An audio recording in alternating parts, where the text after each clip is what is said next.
What if racism in America wasn't just about prejudice and systemic oppression of black and brown folks, but also about intentionally preventing poor people from uniting?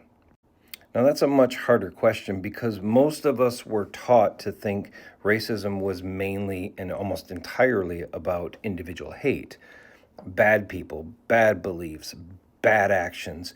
But when anyone really starts studying early American history more deeply, you keep running into something really uncomfortable, or at least it should be.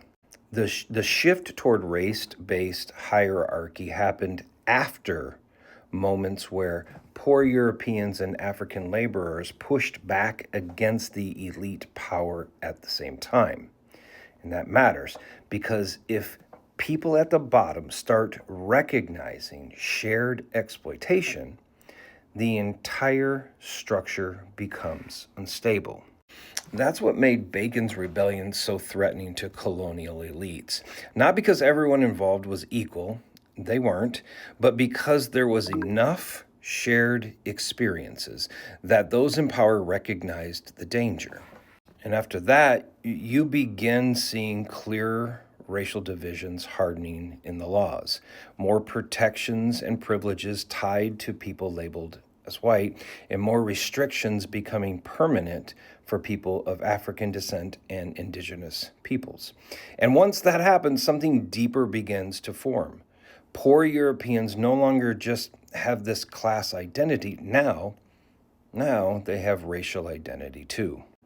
Essentially, it created this idea or psychological distance from the people beneath them in the hierarchy, even when they're still being exploited themselves. Sit with that for a second, because that means racism didn't just separate white people from black people, it also helped separate poor white people from other poor people, all while protecting the people at the top. Sound familiar? So here's the question you and I really need to continue to think about. If racial division became one of the main ways power was maintained, then how much of what we call normal today was actually built from that same structure? This is part 5.